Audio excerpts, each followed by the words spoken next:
देखेंगे। जब who you how rank 98 तक पहुंच जाएगा तो क्या होगा।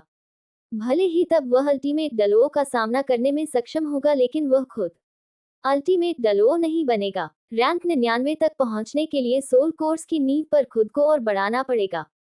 इसका मतलब है कि तीसरा सोल कोर बनाना होगा।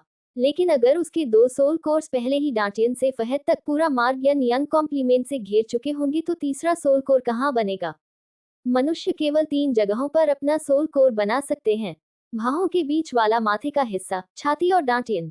अगर वह अपना दूसरा सोल कोर डांटियन में बनाता है तो वह छाती में तीसरा सोल कोर बनाने की संभावना को हमेशा के लिए खो देगा।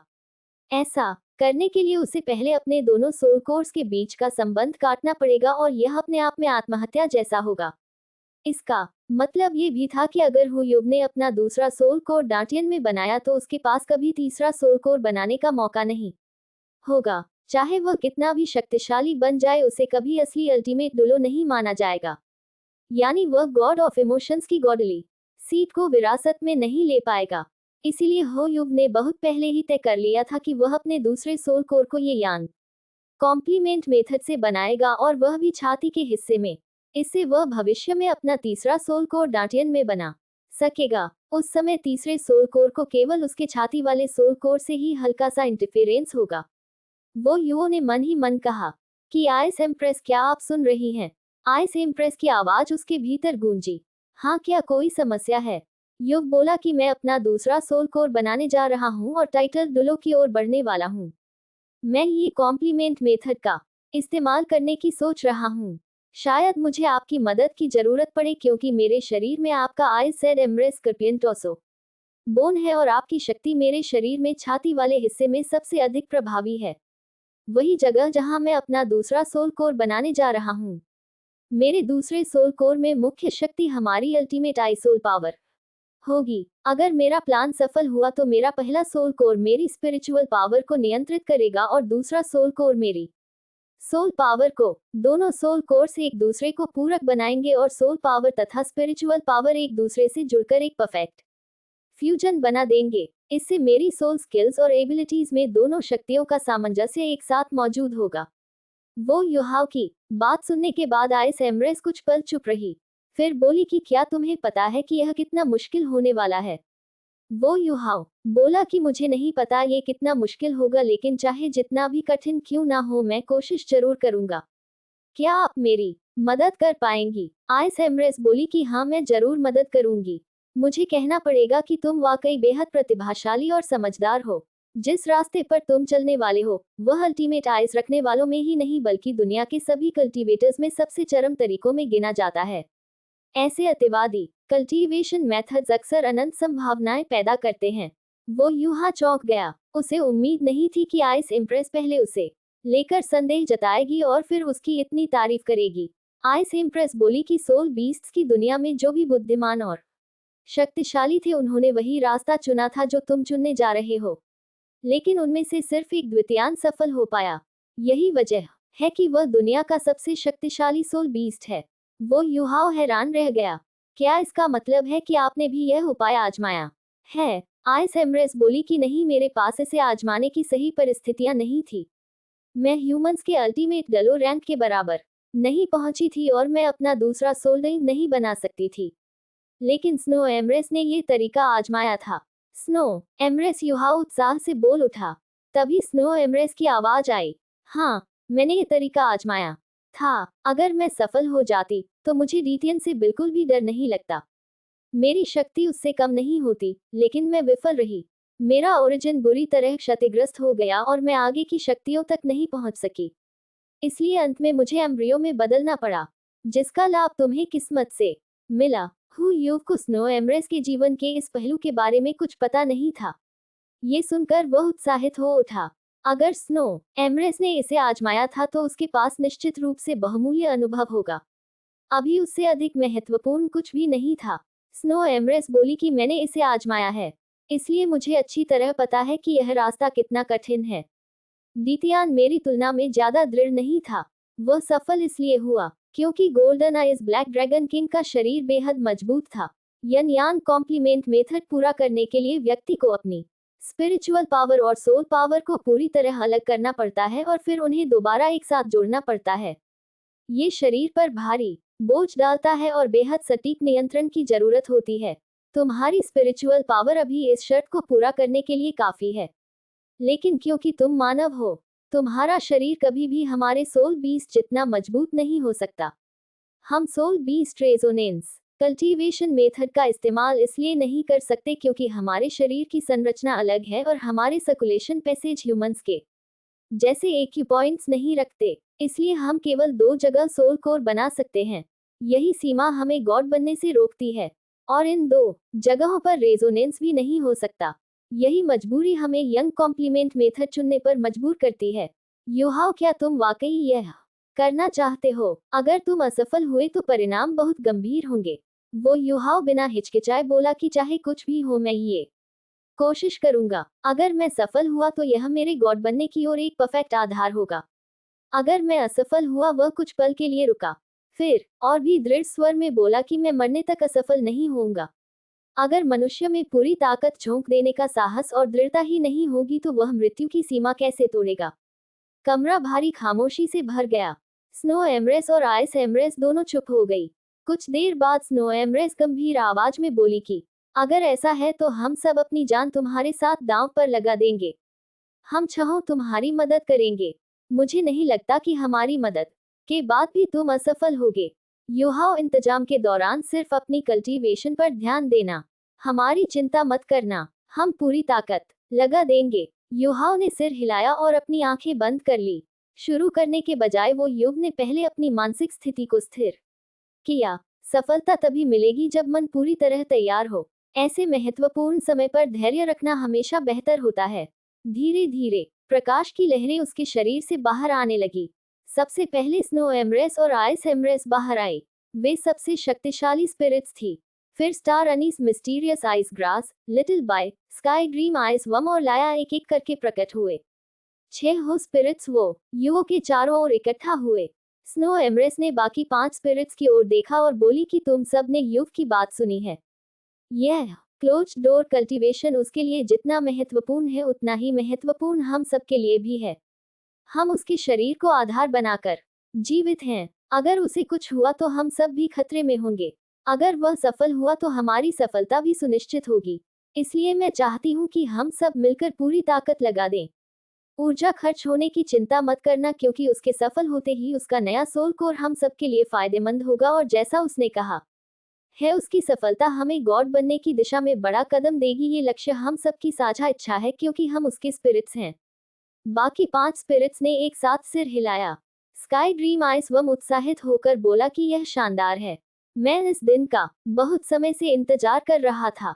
अब जब युहाओ उस दिशा में कदम रखने जा रहा है तो मैं उसे अपनी जान लगाकर भी सपोर्ट करूंगा।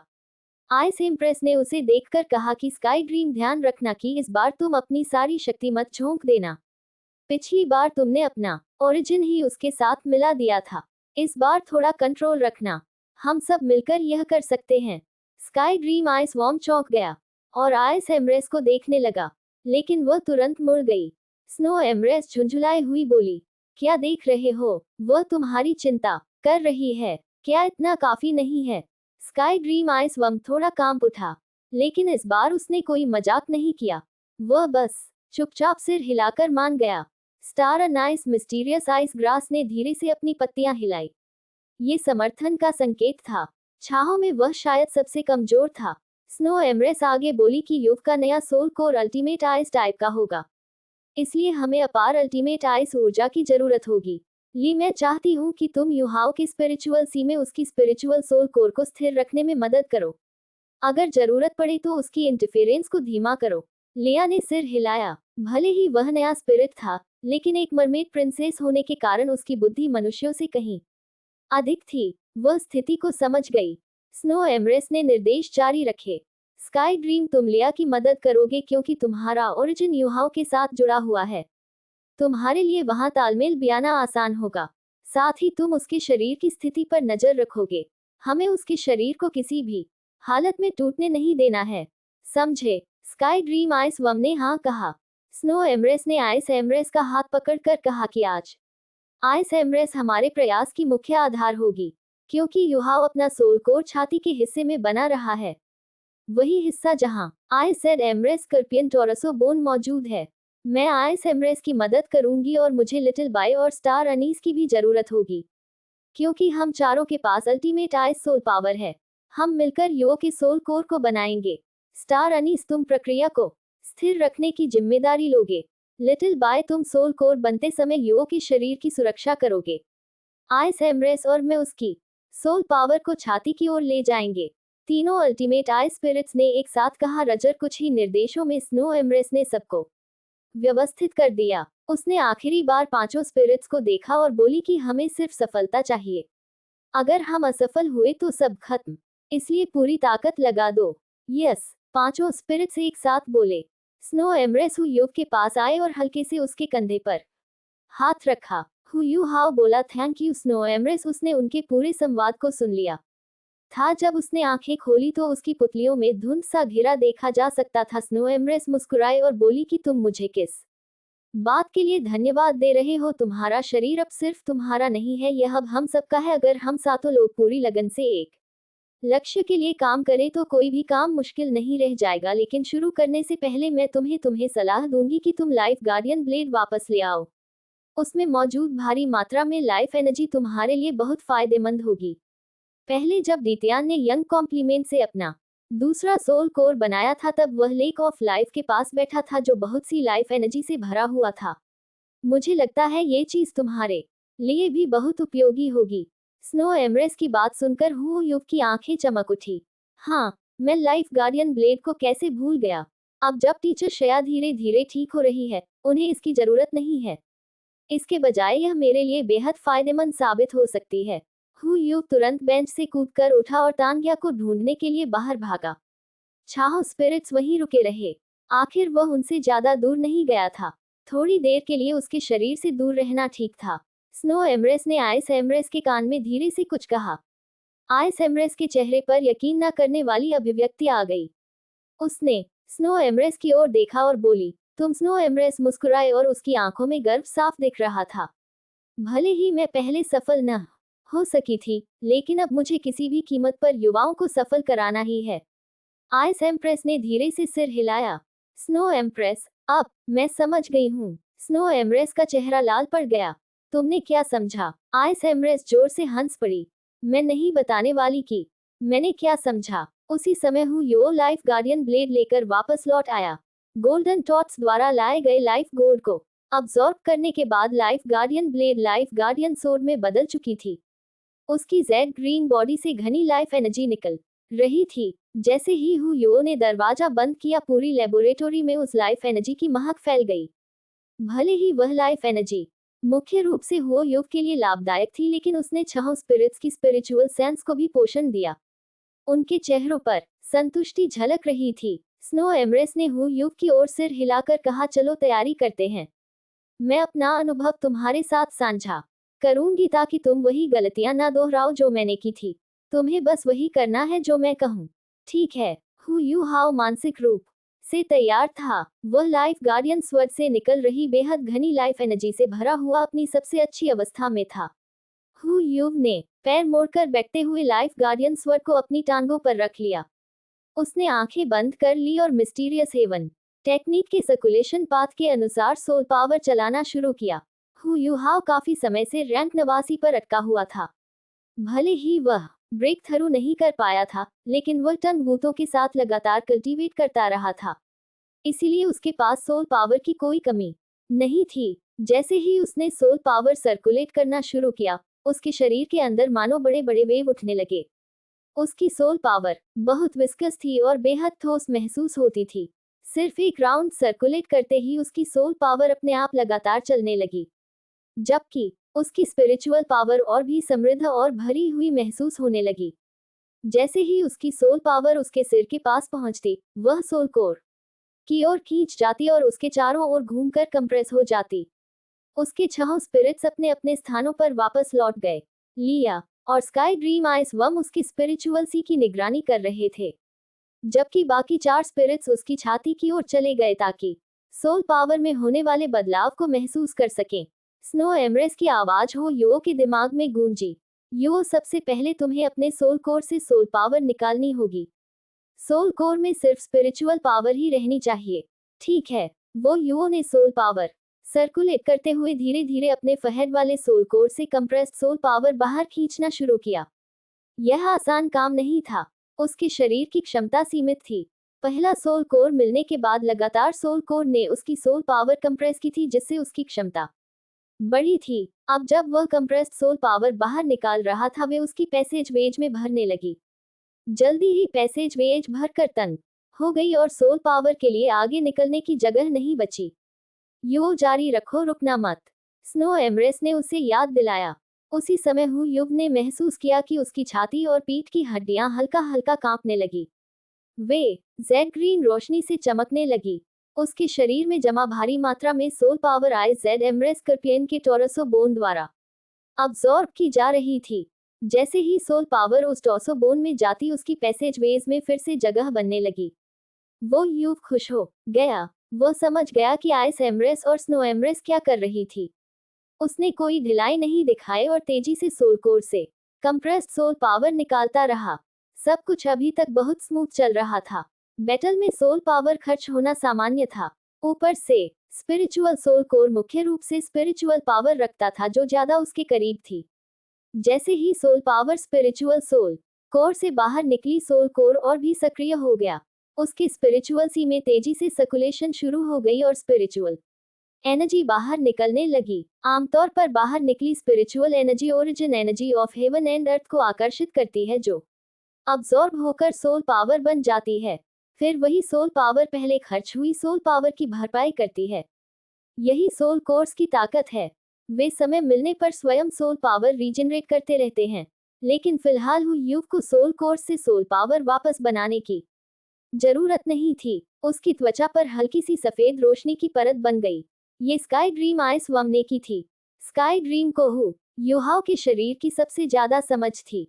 जब हु युग पहली बार स्काई ड्रीम आइस वम से मिला था और उसे फ्यूज हुआ था, तब हु युग एकदम नया था। उसके बाद के सभी वर्षों में स्काई ड्रीम ने उसके शरीर के बदलाव और उसकी प्रगति को सबसे करीब से देखा था, इसलिए वह उसके शरीर से सबसे अधिक परिचित था।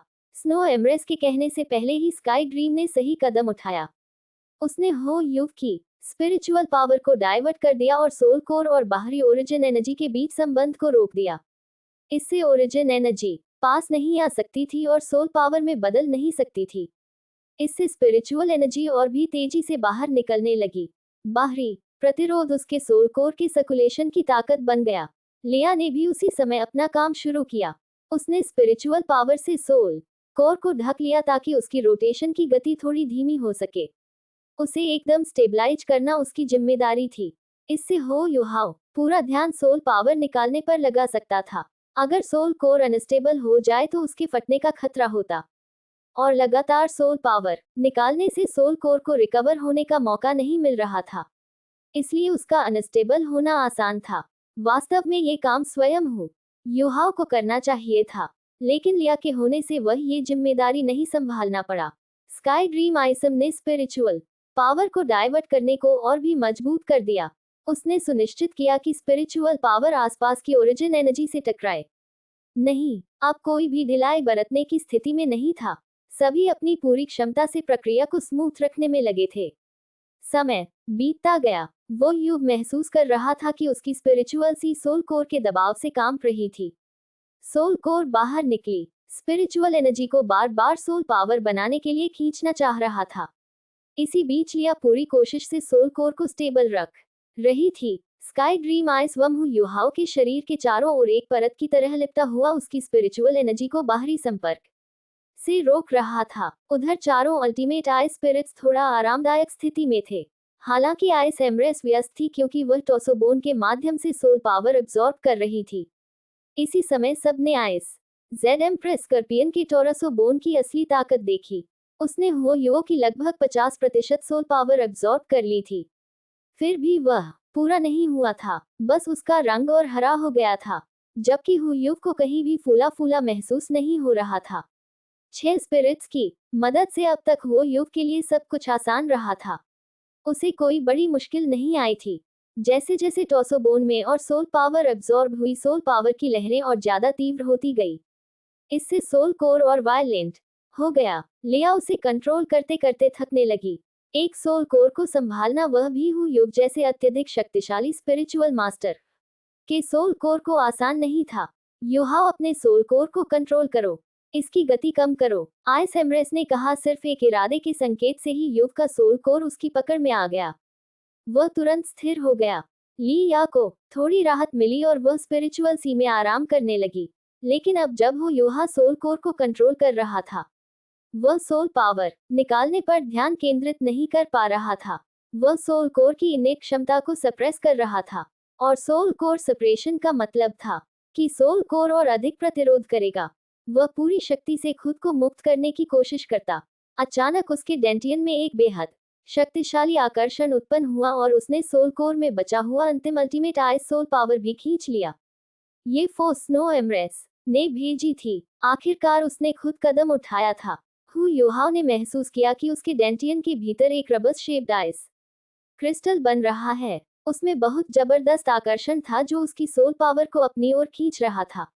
इस खिंचाव के दौरान वही क्रिस्टल उसकी सोल पावर को कंप्रेस भी कर रहा था, बिल्कुल सोल कोर की तरह।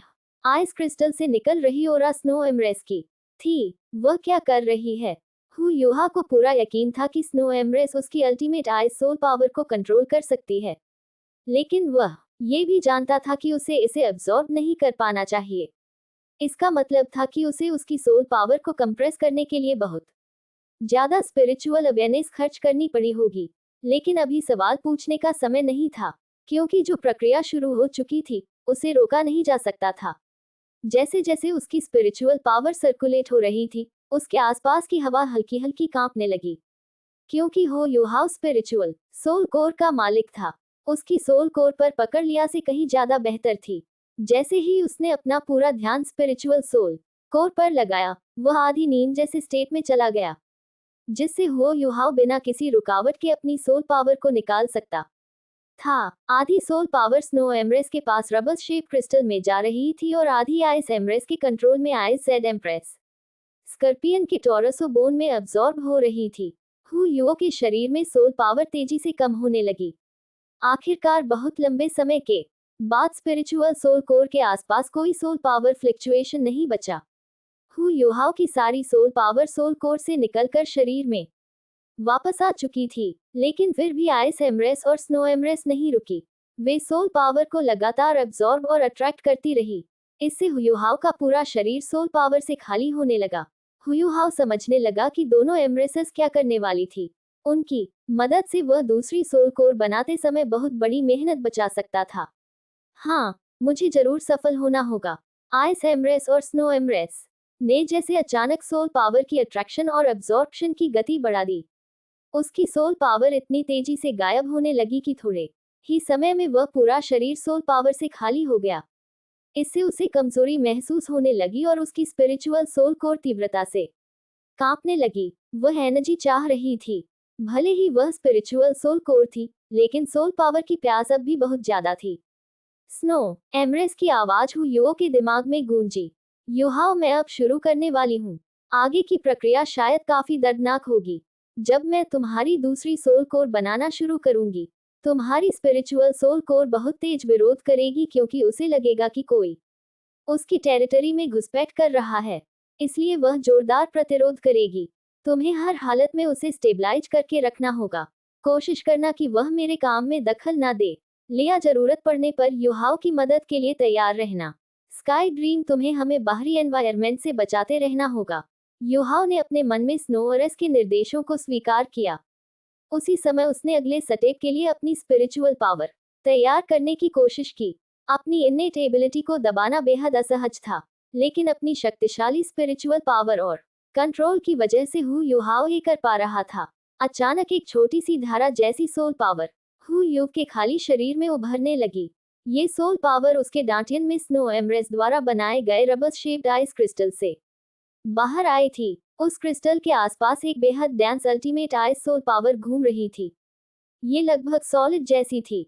इस छोटी सी पावर की धारा निकलने से उस घूमते क्लस्टर पर कोई असर नहीं पड़ा। यह पावर की पतली धारा धीरे धीरे ऊपर उठकर हो युव की छाती तक पहुंची। वहां थोड़ी देर रुकी, फिर उस जगह पर घूमने लगी। युहाओ की स्पिरिचुअल सोल कोर हमेशा क्लॉकवाइज घूमती थी, लेकिन ये सोल पावर चेस्ट तक पहुंचकर एक छोटे से डॉट में बदल गई और काउंटर क्लॉकवाइज यानी उल्टी दिशा में घूमने लगी। उसकी छोटी हल्की हल्की घूमती ऊर्जा कोई बड़ा फ्लक्चुएशन नहीं पैदा कर रही थी, लेकिन एक पतली थ्रेड जैसी सोल पावर उस डॉट को उसके डांटियन से जोड़ रही थी, जहां स्नो एमरेस ने सारी सोल पावर इकट्ठी कर रखी थी। मतलब स्नो एमरेस के कंट्रोल में ये टाइनी डॉट लगातार मजबूत हो रहा था। उसकी रोटेशन तेज नहीं थी, उसकी पावर बढ़ने की गति भी तेज नहीं थी, लेकिन उसकी रोटेशन बेहद स्थिर थी। वहीं आईसेड एम्प्रेस स्कॉर्पियन का टॉसो बोन आइस एम्ब्रेस के कंट्रोल में चमक रहा था, जो हु युहाओ की छाती और बाहरी एनवायरनमेंट के बीच एक दीवार जैसा बन गया था। वह बाहरी ऊर्जा को अंदर की एनर्जी को महसूस नहीं करने दे रहा था। युहाओ, हम तुम्हारी छाती में काउंटर क्लॉकवाइज घूम रही अल्टीमेट आइस सोल पावर को पूरी तरह आइसोलेट नहीं कर सकते। अगर हम ऐसा करेंगे तो जब हम इनके बीच की पार्टीशन हटाएंगे, तुम्हारी स्पिरिचुअल सोल कोर और नई सोल कोर एक दूसरे से विनाशकारी रूप से असंगत हो जाएंगी। तुम्हारा शरीर दोनों की टकराहट झेल नहीं पाएगा और अंततः फट जाएगा। इसीलिए जरूरी है कि तुम्हारी स्पिरिचुअल सोल कोर धीरे धीरे इसके अस्तित्व को स्वीकार करना सीखे। इसे रिजेक्ट करने के बजाय अपनाने की आदत डालनी होगी। यही इस पूरी प्रक्रिया का सबसे कठिन हिस्सा है। अब आखिरी पुश शुरू होने वाला है। खुद को तैयार कर लो। ऑल राइट, चलिए शुरू करते हैं, युवाओं ने जवाब दिया। वह डांटियन और चेस्ट में क्या हो रहा है, इस पर ध्यान देना बंद करके पूरी तरह अपनी स्पिरिचुअल सोल कोर पर ध्यान केंद्रित कर चुका था। जैसे जैसे उसकी छाती में घूम रही अल्टीमेट आई सोल पावर की रोटेशन बढ़ी, हु यू की स्पिरिचुअल सोल कोर ने इस बदलाव को महसूस किया और बेचैन होने लगी। पहले हल्का कांपना, फिर उसकी इंटेंट के खिलाफ रेजिस्टेंस, क्योंकि यह उसकी सोल कोर थी। वो युव ठीक समझ गया कि यह क्या करने की कोशिश कर रही है। वह अपनी रोटेशन बढ़ाकर अपनी शक्तिशाली स्पिरिचुअल पावर से उस नए मेहमान को नष्ट करना चाहती थी। हु युहाओ ने अपनी पकड़ खड़ी की, लेकिन उसके साथ उसकी स्पिरिचुअल सोल कोर का कांपना भी बढ़ गया। उसकी छाती में अल्टीमेट आइस सोल पावर धीरे धीरे चावल के दाने से भी छोटे आकार से बढ़कर थोड़ी और बड़ी होने लगी। हु युहाओ लगातार अपनी स्पिरिचुअल सोल कोर को कंट्रोल करने और उसे इंटरफेरेंस करने से रोकने की पूरी कोशिश करता रहा। उधर स्नो एमरेस नई सोल कोर को धीरे धीरे और स्थिर तरीके से बनाती जा रही थी, जैसे उसने पहले बताया था, धीरे धीरे, ताकि स्पिरिचुअल सोल कोर को दूसरी कोर की मौजूदगी की आदत पड़ सके। लेकिन इस आदत का पहला स्टेज था भयंकर प्रतिरोध। हु युव को चक्कर जैसा महसूस होने लगा। अपनी ही स्पिरिचुअल सोल कोर से लड़ना मतलब था अपनी ही स्पिरिचुअल पावर के सोर्स से भिड़ना। भले ही वह इल्यूजन से बचने की कोशिश कर रहा था, लेकिन उसका स्पिरिचुअल सी ट्रम्बल होने लगा था। तभी एक मधुर सी आवाज उसके कानों में गूंजी।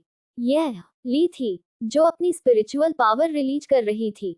उसकी आवाज में एक अजीब सी शक्ति थी, जैसे वह उसकी स्पिरिचुअल सी को शांत कर रही हो, दर्द कम कर रही हो और सोल कोर को सूद कर रही हो। उधर चेस्ट में अल्टीमेट आई सोल पावर की रोटेशन और बढ़ती जा रही थी। लिया की मदद के बावजूद हो युव को बस थोड़ी देर का आराम मिला, फिर वही प्रचंड दबाव वापस आ गया। यो, तुम सोल कोर पर अपनी पकड़ थोड़ी ढीली कर सकते हो, इसे पूरी तरह सप्रेस मत करो। ऐसा करना भविष्य में दोनों सोल कोर्स के लिए अच्छा नहीं होगा। नोटेड, जैसे ही युव ने अपनी पकड़ थोड़ी ढीली की, उसने महसूस किया कि अब सोल कोर को कंट्रोल करना और ज्यादा मुश्किल हो गया है। जैसे ही उसे थोड़ी आजादी मिली, उसकी स्पिरिचुअल सोल कोर ने जोरदार तरीके से स्पिरिचुअल पावर रिलीज करना शुरू कर दिया। यह स्पिरिचुअल पावर सीधे उसकी छाती की तरफ गई, ताकि वह वहां घूम रही अल्टीमेट आइस सोल पावर को नष्ट कर सके।